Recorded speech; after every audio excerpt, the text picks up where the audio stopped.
The wedding day had been planned for months. Every detail was carefully arranged.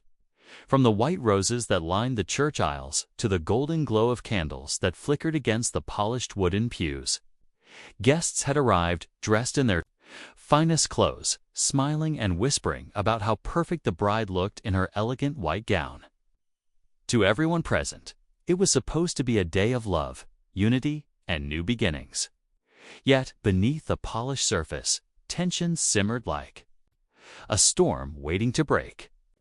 The bride, Emma, carried not only the weight of her wedding gown, but also the weight of a secret. She was already pregnant, and the child she carried was a source of whispered conversations between family members who didn't approve of the rushed union. The groom, Richard, was not an ordinary man. He was a wealthy CEO, used to power, control, and always having the last word. To the public, he was charming, successful, and an example of ambition. But to those who knew him behind closed doors, he had a temper that could flare in an instant. Emma had witnessed his arrogance, but she always convinced herself that it came from stress, from the endless demands of running a company. She had believed that marriage would soften him, that fatherhood would ground him. What she didn't realize was that Richard saw their wedding less as a celebration of love and more as a display of status. Proof of his dominance both in business and in his personal life. The church was filled with anticipation as Emma walked down the aisle, her hands trembling slightly as they clutched the bouquet. Richard stood tall at the altar, his jaw set firmly, his eyes scanning her in a way that seemed more possessive than affectionate. Yet the guests smiled, seeing only the fairy tale scene before them. The priest, a calm and steady figure in white robes, stood ready to guide them into matrimony. Few in the church knew the priest was more than just a spiritual figure. He was Emma's older brother, Daniel, a man who had trained as both a lawyer and a priest. A rare dual role that allowed him to balance faith with justice. He had always been protective of his sister, and though he respected her choices, he had reservations about Richard. The ceremony began smoothly. Words of love and union echoed through the church. Emma's voice quivered as she repeated her vows, while Richard's tone was smooth, rehearsed, almost businesslike. Still, no one suspected that beneath his polished composure lay growing frustration. Emma's pregnancy had been a sore point for him.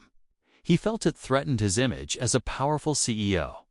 Rumors had already circulated in the media, and whispers in the crowd about the child's conception ignited his pride like sparks on dry wood.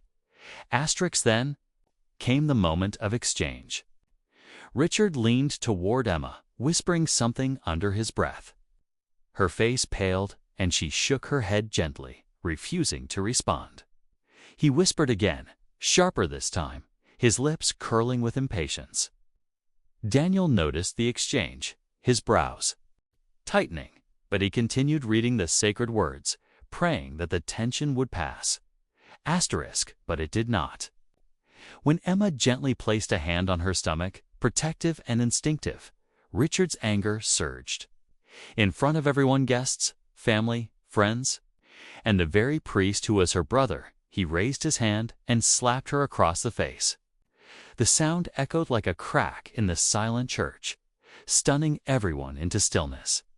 Emma stumbled slightly, her veil shifting, her bouquet falling to the ground. Gasps filled the air, followed by horrified whispers. For a moment, time seemed frozen. Emma's hand went to her cheek, her eyes wide with shock and tears. Richard, breathing heavily, realized what he had done, but instead of apologizing, he stood defiant, his pride refusing to yield. "She needs to learn respect," he muttered coldly, as if his words could justify his violence. Daniel's face hardened. The priestly calm that had guided him through countless ceremonies vanished, replaced by the protective fire of an older brother and the sharp instinct of a lawyer. He stepped forward, his voice booming through the church. "Enough. This is not love. This is abuse."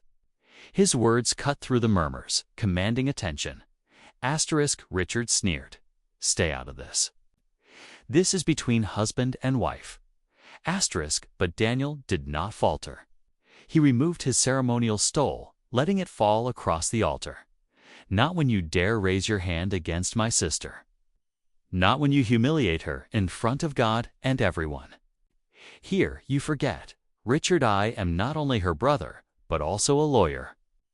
And you've just committed violence in front of dozens of witnesses. The guests began murmuring louder, many pulling out their phones to record the scene. The sacred ceremony had turned into a courtroom of sorts, with Daniel standing tall, his voice carrying the weight of both law and justice. Emma, trembling, clutched her stomach again, tears streaming down her face. She looked at Richard not with fear, but with a growing realization this was who he truly was, and he had just revealed himself to the world. The facade of the charming CEO had shattered in a single moment. Daniel turned to the crowd. You all saw it. This man believes his wealth and power place him above respect, above decency, above the sanctity of marriage. But here, in this church, in front of God and law alike, he is nothing more than a coward who struck a pregnant woman. Some guests, emboldened, began voicing their agreement. Shame, someone shouted from the back. Others nodded, shaking their heads in disgust. Phones continued to capture the scene, ensuring that Richard's actions would not remain hidden behind the church doors. Richard's confidence faltered as he realized the weight of what had happened. He tried to step toward Emma, but Daniel moved in front of her, blocking him with a protective stance. If you take one more step, I will see to it that you are escorted out of here in handcuffs. The atmosphere had shifted completely. What was meant to be a wedding had become a public reckoning. Emma, gathering her strength, finally found her voice.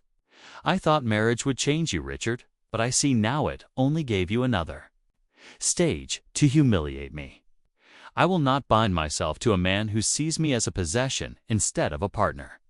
Her words, though soft, rang louder than any vow. Richard opened his mouth to retort, but the growing disapproval of the crowd silenced him. Cameras flashed, capturing the moment his empire of pride began to crumble. Daniel turned to his sister, placing a supportive hand on her shoulder. You are not alone, Emma. Not today, not ever. His voice was steady, filled with the unwavering support of both a brother and a man of justice. The ceremony ended not with the blessing of a marriage, but with the liberation of a woman who chose dignity over submission. Emma walked down the aisle again, but this time not as a bride walking toward her groom. She walked as a woman reclaiming her strength, her family beside her, her brother shielding her from the cruelty she had endured. In the days that followed, the video of the incident spread like wildfire. Headlines branded Richard as the CEO who struck his pregnant bride at the altar. His company's stocks plummeted as sponsors and partners withdrew. Unwilling to be associated with a man who could not control his temper in such a sacred moment.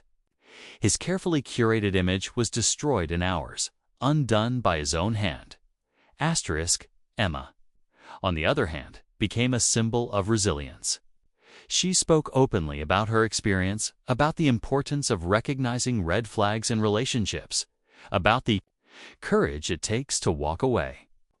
Daniel stood by her side through every interview, his role as both priest and lawyer, amplifying the message that faith and justice are not separate, but intertwined.